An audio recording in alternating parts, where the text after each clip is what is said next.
Anima تکونو، تم جہاں کہیں پر بھی ہو، یدرکم الموت، موت تمہیں آ کر رہے گی، وَلَوْ كُنْتُمْ فِي بُرُوجٍ مُشَيَّدَةٍ، چاہے تم اپنے آپ کو مضبوط قلعوں میں بھی بند کر لو نا، موت وہاں بھی تمہیں آ جائے گی، موت سے کوئی بھاگ نہیں سکتا۔ یعنی دنیاوی طور پہ کوئی شخص مضبوط قلعے میں آ جائے کہ مجھے کو مارنے کے لیے اندر نہیں آئے گا، سر باہر سے تو اندر آنے کی ضرورت نہیں ہے، اندر جو کچھ آپ کے اندر ہے وہ آپ کو مارنے کے لیے کافی ہے۔ Heart failure, kidney failure, cancer, کوئی بھی بیماری لگ سکتی ہے۔ باہر کی ٹریفک کو تو کسی حد تک آپ مینج کر سکتے ہیں، لیکن جو اندر چل رہا ہے وہ تو اتنا کمپلیکس نظام ہے کہ ذرا سی بھی آپ کی صرف جو سیلز کی خلیوں کی ڈسٹریبیوشن ذرا سی بھی ڈسٹرب ہو جائے کینسر بن جاتا ہے۔ اس کے اوپر کسی کا کنٹرول ہے؟ کتنی ینگ ڈیتھس آپ آئے دن سنتے رہتے ہیں جی، 25 سال کا لڑکا تھا جی، 30 سال کا لڑکا تھا جی، ہارٹ فیلئر سے مر گیا جی۔ یہ بھی جو عفنان بھائی بتا رہے تھے، ان کے دوست سیری کر کے سوئے ہیں، اٹھے ہی نہیں ہے، 27-28 سال عمر ہے۔ تو وہ اللہ تعالیٰ نے ہر شخص کو جو ٹائم دیا ہے وہ، لہذا جس طرح اللہ کو ایک ماننا ضروری ہے نا، اور اس میں کوئی شک نہیں ہے ایک ایمان والے شخص کے لیے، اس طرح بالکل اس طرح یہ ماننا ضروری ہے کہ جو رات باہر ہے قبر کی وہ اندر نہیں ہے، اور جو اندر ہے وہ باہر نہیں ہو سکتی۔ ایک لمحے، قرآن میں کئی جگہ یہ ٹاپک ہے کہ جب موت آئے گی ایک لمحے نہ آگے ہوگی نہ پیچھے۔ پھر سورہ آل عمران کے کانٹیکسٹ میں تو اللہ تعالیٰ نے یہاں تک فرمایا، جب منافقین نے کہا نا کہ ہم نے اپنے بھائیوں سے کہا تھا کہ غزوہ احد میں نہ جاؤ،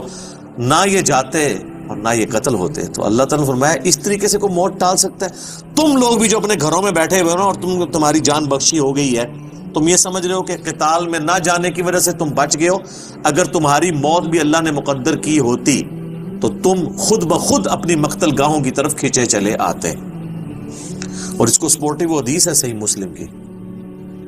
نبی علیہ السلام نے غزوہ بدر سے ایک دن پہلے زمین پہ لکیریں کھینچی تھی،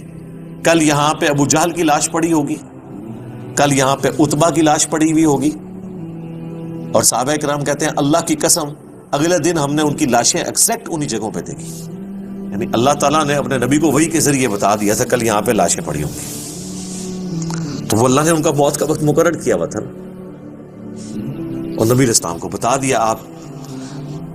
نے اپنی امت تک وہ پیغام پہنچا دیا۔ یہاں پہ اگر کوئی کہتا بھی ہے نا جی کہ جی وہ جی جڑی رات قبر ہے جی وہ باہر نہیں، جڑی باہر ہے وہ اندر نہیں ہے، یہ اکثر وہ بدماش گنڈے اور ڈان کہہ رہے ہوتے ہیں جو قاتلانہ حملے میں اپنے دوسرے جو مقابل ڈانوں سے بچ جاتے ہیں نا، تو پھر وہ کہتے ہیں او جی جڑی لہی ہے نا جی وہ تے پوری کرنی ہے نا جی، اینج تے نہیں کو مار سکتا۔ پھر ساتھ یہ بھی جملہ بولیں گے کہ جی وہ جو ہے نا مارنے والے سے بچانے والا جو ہے وہ ذات بڑی ہے، او بھائی مارنے والے بھی اللہ کی ذات ہے، بچانے والی بھی اللہ کی، کوئی بڑی نکی نہیں ہے، ایک کی ذات ہے جو مارتی بھی ہے بچاتی بھی ہے۔ لیکن ظاہر ہے وہ اس کانٹیکسٹ میں کہہ رہے ہوتے ہیں کہ کوئی شخص کسی کو نہیں مار سکتا، تو بالکل ٹھیک ہے۔ اب اس کے بعد ہونا تو چاہیے اس کی بقیہ کی زندگی پھر دین کے مطابق گزرے۔ بقیہ یہ ہوتا ہے کہ وہ پھر 4-5 گنڈے اور اکٹھے کر کے اپنا بدلہ اتارتا ہے اپنے مخالف سے، یہ رزلٹ نکالتا ہے اس سے۔ حالانکہ جو یہ شخص کہہ رہا ہے کہ جی جو رات قبر میں ہے وہ باہر نہیں اور جو باہر ہے وہ اندر نہیں، اس کے بعد پھر اس کی زندگی چینج ہونی چاہیے نا، اسے اپنی موت اتنی سامنے دیکھ کے اسے اپنی آخرت کی تیاری کرنی چاہیے نا۔ لیکن وہ سورۃ الانعام میں ہے، اللہ تعالیٰ نے تو اس سے بھی بڑی بات کی ہے کہ جو نافرمان لوگ ہیں نا، اگر ہم انہیں دنیا میں دوبارہ بھی بھیج دیں نا تب بھی یہی کام کریں گے۔ یہ ہم نے سر خود دیکھا ہے، یہ آبزرو کیا ہے۔ میرے اپنے آفس کے کولیگ ایک دفعہ کراچی سے فلائٹ لے کے تو وہ آ رہے تھے اسلام آباد، تو راستے میں کافی زیادہ موسم خراب ہو گیا، تو اور آپ کو پتہ ہے جب موسم خراب ہوتا ہے تو جہاز تو پھر ایک کٹی پتنگ کی طرح ہے نا، تیز ہوا کے اندر اس کو آپ لینڈ نہیں کروا سکتے، اور اڑے گا بھی تو کتنی دیر اڑے گا، ایسی جگہ لے کے جانا پڑے گا جہاں پہ موسم ٹھیک ہو، اور ادھر پہنچنے سے پہلے اگر فیول ختم ہو گیا پھر تو جا کے وہ جنت یا جہنم میں ہی لینڈ کرے گا، دنیا میں نہیں لینڈ کر سکتا۔ تو وہ کہتے ہیں کہ جی بس جو لینڈنگ سے تھوڑی دیر پہلے ہی موسم خراب ہو گیا تو وہ پھر جہاز دوبارہ اٹھا لیا اس نے، پائلٹ نے، لیکن وہ جہاز قابو میں نہیں آ رہا تھا. اور آپ کو پتا ہے وہ پھر اچانک جو ہے نا کافی زیادہ گہرائی پہ وہ نیچے آتا ہے جہاز، یعنی ہوا میں اگر وہ سپوز تقریباً یہ 747 تو 10 کلومیٹر ہائٹ تک اڑتا ہے، تو وہ ایک کلومیٹر 1 سیکنڈ میں ایک دم نیچے آتا ہے. وہ جب ایک دم نیچے آتا ہے نا تو وہ ظاہر ہے کہ اگر آپ نے سیٹ بیلٹ نہیں باندھی ہوئی تو آپ جا کے تو جہاز کی چھت سے جا کے لگیں گے، تو وہ بیلٹ پہلے بندھوا لیتے ہیں. اور پھر وہ اتنی زور سے کانپتا ہے، یہ تو میں نے خود بھی چائنا کی فلائٹ میں ایئر پاکٹس آتی ہیں پاکستان سے چائنا جاتے ہوئے، اتنی زور سے کانپتا ہے وہ جہاز کہ لگتا ہے کہ وہ یہ ابھی ٹوٹ جائے گا، ٹکڑے ٹکڑے ہو جائے گا. کیونکہ وہ ویسے تو انہوں نے ظاہر ہے وہ ہمارے علماء کرام نے تو نہیں بنایا ہوا کہ نہ خالص ہو، وہ یعنی بڑا صحیح ڈیزائن کیا ہوتا ہے انجینئرز نے، اور اس کے اندر پوری ایک شاک ابزارو کرنے کی صلاحیت ہوتی ہے. وہ ہلتا بھی رہنا، وہ ٹوٹتا نہیں ہے، اس میں کافی ٹرسز لگا کے لچک موجود ہوتی ہے. بہرحال پھر بھی جو بندہ اندر بیٹھا ہوا ہے اس کو تو یہ سارے لوگ تو سائنسدان تو نہیں بیٹھے ہوتے، اور لگتا ہے کہ جناب ابھی جان گئی کہ، تو وہ جناب وہ کہتے ہیں کہ جی یعنی اس طرح لوگ کلمے پڑھ رہے تھے اور جناب چیخو پکار استغفر اللہ، جیسے کہ ابھی اگر اللہ نے ان کو دوبارہ بھی دنیا میں بھیج دیا، کیونکہ اب تو ان کے آخری وقت قریب آیا ہوا تھا نا، وہ ان تو یہ کنکلوڈ کر لیا، تو یہ اب جاتے ہی جو ہے نا ادھر سے مطلب سیدھا گھر نہیں جائیں گے، یہ مسجد میں جا کے پہلے وہ سنت والے 2 نفل پڑھیں گے جو سفر سے واپسی میں پڑھے جاتے ہیں. اور جتنی بے پردہ عورتیں اتریں گی یہ اتر کے اب جا کے پردہ یعنی وہ، بلکہ یہ جہاز میں بیٹھی ہوں گی اور موبائل پہ کہیں گی کہ جی برقع جو ہے خرید کے لے کے آؤ، ادو تک میں لینا ہی نہیں جہاز تو جدو تک کہ منو کو برقع نہیں دے گا. ٹھیک ہے نا جی. اور جو ہے نا وہ نماز کا ٹائم ہوا ہے تو وہ جہاز میں پہلے نماز پڑھیں گے تب نیچے اتریں گے، لیکن ایسا کوئی نہیں ہوتا. اس ٹائم چیخیں ہوتی ہیں اور لگتا ہے کہ جناب گئے کہ گئے. تو وہ کہتے ہیں خیر وہ سٹیبل ہوا، وہ سیالکوٹ لے گئے اس جہاز کو، تو وہ جب اتارا تو جناب اب لوگ چیخو پکار کر رہے ہیں جی ہمیں جہاز سے باہر نکالیں، لیکن جہاز کا تو اصول ہے، وہ کہتے ہیں نہیں جی جدھر کی سواری ہے وہیں اتاریں گے، تھوڑی دیر ریسٹ کریں گے، جب موسم ٹھیک ہو تو دوبارہ اڑیں گے. اب جو موت سامنے دیکھ کے ایک مرتبہ لینڈ کیا ہو، وہ کہتے ہیں جی جناب تو وہ بتا رہے تھے کہ جہاز میں جناب انہوں نے منتیں کی. اب لاہور کی سواریاں تھیں جو وہ بھی کہہ رہی ہیں کہ جی آپ ہمیں یہاں پہ ہی اتار دیں، اسلام آباد پشاور کی سواریاں بھی تھی، وہ کہہ رہی تھی سیالکوٹ سے جناب ہم، کئی لوگوں نے کہا اسی پیدل چلے جائیں گے جناب، سانو لاؤ ہوئے تھے جہاز تو لاؤ تلے. ٹھیک ہے تو وہ لیکن ان کا ایک اصول ہوتا ہے، وہ انہوں نے یہ چیک کیا کہ بھی جو سیالکوٹ کے یا قریبی علاقوں ان کو تو اجازت دے دی، لیکن دور ان کو نہیں جناب آپ کو چھوڑ کے آئیں. وہ کہتے ہیں جناب مہربانی کرو سانو چھوڑ کے نہ ہو. تو اس طرح موت کا یعنی روب طاری ہوا ہوتا ہے. تو یہ یعنی بات کرنا آسان ہے، جب موت سامنے آتی ہے نا بڑے بڑے لوگ، اور یہ سورۃ النام میں جو اللہ تعالیٰ نے فرمایا نا کہ ہم انہیں دنیا میں دوبارہ بھیج دیں یہی کام کریں گے، تو یہ کرنا شروع ہو جاتے ہیں. میں خود اسلام آباد میں پشاور موڑ جو ہے نا G8 مرکز، اسے پشاور موڑ بھی کہتے ہیں، جس طرح G9 مرکز اسلام آباد میں اسے کراچی کمپنی کہتے ہیں. تو ادھر میں ایک دفعہ ایک ٹیکسی میں نے لی، تو وہ ٹیکسی والے سے میری ڈسکشن شروع ہوئی، تو وہ کہنے لگا جی مجھے تو اللہ تعالیٰ نے نئی زندگی دی ہے. کہتا ہے جی میں ادھر ہی کھڑا ہوا تھا تو پیچھے سے ایک بڑا ٹریلا آ کے چڑھ گیا. یہ ٹریلے آپ کو پتا کس سپیڈ پہ چل رہے ہوتے ہیں، یہ بڑے بڑے جو وہ ڈیمپرز جن کو ڈیمپر کہتے ہیں. اور کہتا ہے جی میں تو گھر والے بھی آ کے بس سارے رشتہ دار کے کر کے مل کے جا رہے تھے. شفا انٹرنیشنل میں وہ کئی ہفتے تک وینٹیلیٹر کے اوپر رہا.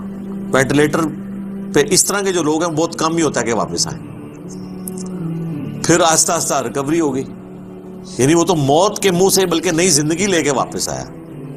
تو میں نے اس سے پہلا سوال یہ کیا کہ اب تم مطلب زندگی کیسے گزار رہے ہو، نماز پڑھتے ہو، مسلمان ہو؟ کہتے کہ ٹائم لگ جاتے پڑھ لیتی ہے. تو میں نے کہا صدق اللہ العظیم، اللہ نے سچ فرمایا، اگر ہم انہیں دنیا میں دوبارہ بھی بھیج دینا پھر یہ وہی کام کریں گے جو یہ کرتے رہے. تو اتنا قریب سے بھی موت کو دیکھ کر لوگ جو ہے نا وہ پھر بھی یہ باز نہیں آتے اپنے ہاتھوں سے. موت بہت بڑی حقیقت ہے، کاش اس پہ ہمارا ایمان بھی اس لیول کا ہو تو پھر انسان کا قبلہ درست رہتا ہے. آپ دیکھیں سورہ البقرہ کے سٹارٹ میں اللہ تعالیٰ نے جو ذکر کیا ہے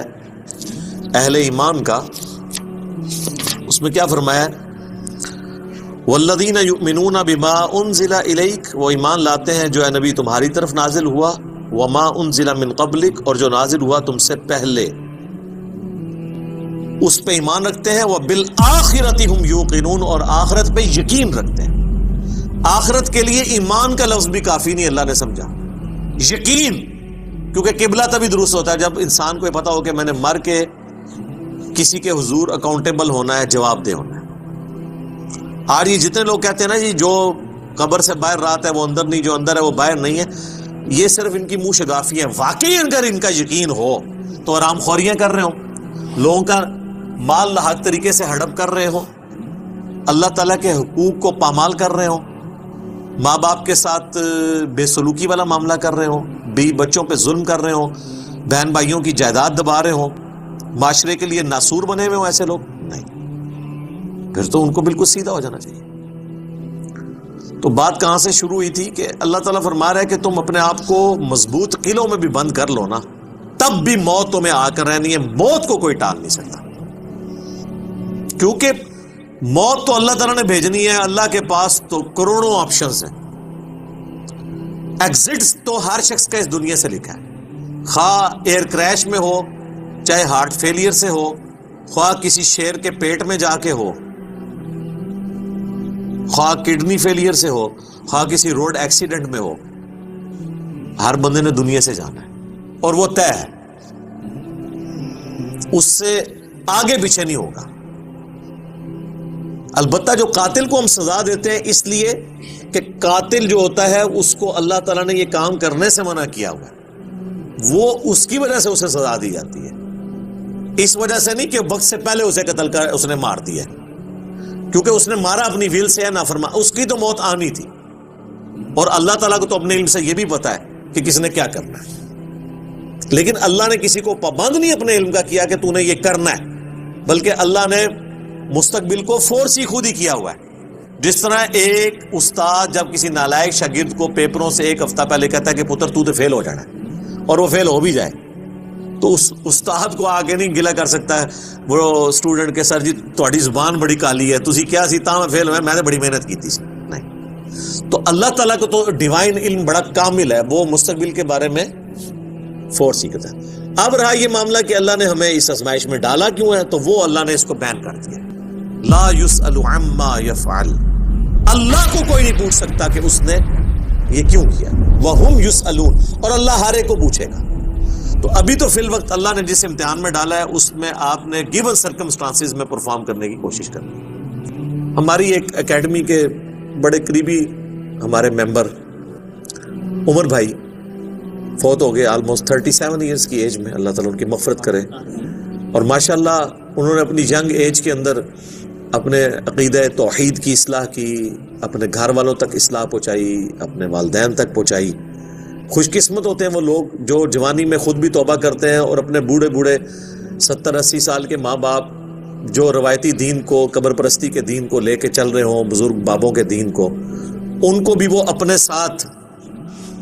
اس رائے حق پہ لانے میں کامیاب ہو جائیں گے، نصیب والوں کا حصہ. تو ان میں سے ایک ہمارے وہ عمر بھائی بھی تھے. ان کا جنازہ بھی آپ کو پتہ ہے میں نے پڑھایا تھا، جیلم کی تاریخ میں چند بڑے جنازوں میں سے تھا، وہ ہزاروں لوگ اس میں شریک تھے. تو ان کی اچانک ڈیتھ ہوئی ہارٹ فیلئر سے. ینگ ایج میں اگر کسی کو ہارٹ اٹیک ہو تو یہ چانس ہوتے ہیں کہ اس کا ہارٹ فیل ہو جائے گا، کیونکہ ہارٹ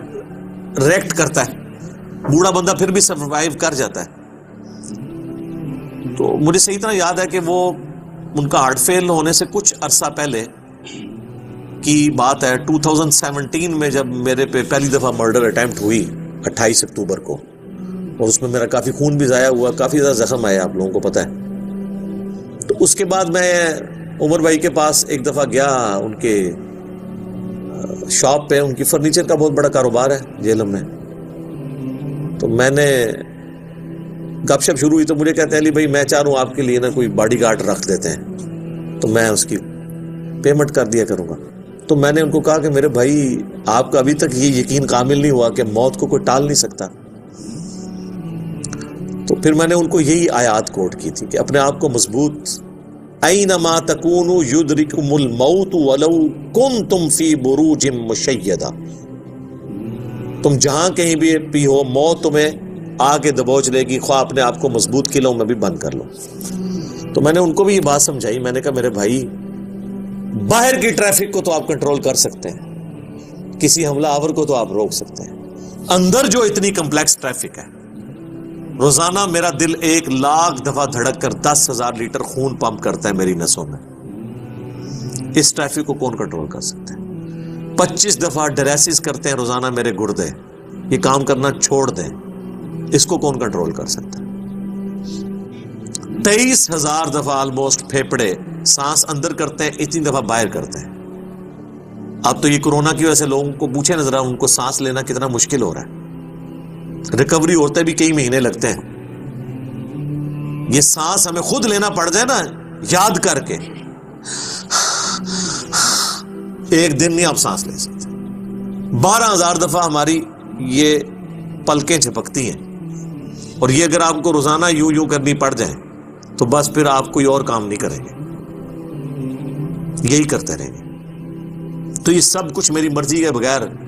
اللہ تعالیٰ یہ سارے معاملات کو لے کے چل رہا ہوتا ہے۔ تو ہم باہر کی ٹریفک کو تو شاید مینج کر لیں کسی حد تک، وہ بھی کنفرم نہیں ہوتا۔ کئی بار روڈ ایکسیڈنٹ میں آپ دیکھتے ہیں لوگ اپنی جگہ پہ صحیح سائڈ پہ جا رہے ہوتے ہیں، مخالف سمت سے کوئی گاڑی آتی ہے، اس کا ٹائر پھٹتا ہے، وہ لڑکتی ہوئی دوسری طرف آ کے 4-5 بندے نیچے دے دیتی ہے، ان کا تو کوئی قصور نہیں ہے، وہ تو ہوتے ہی دوسری۔ یہ تو میں نے خود اس طرح کے ایکسیڈنٹس اپنی آنکھوں سے بھی دیکھے ہیں، تو پتہ ہی نہیں چلتا۔ تو باہر کی ٹریفک کو آپ کسی حد تک مینج کر لیں گے، لیکن اندر کی ٹریفک کو تو کوئی بھی نہیں کر سکتا۔ اور دیکھیں کچھ عرصے کے بعد ان کی اندر کی ٹریفک ہی فیل ہوئی اور دنیا سے چلے گئے۔ اللہ تعالیٰ ان کی مغفرت کرے،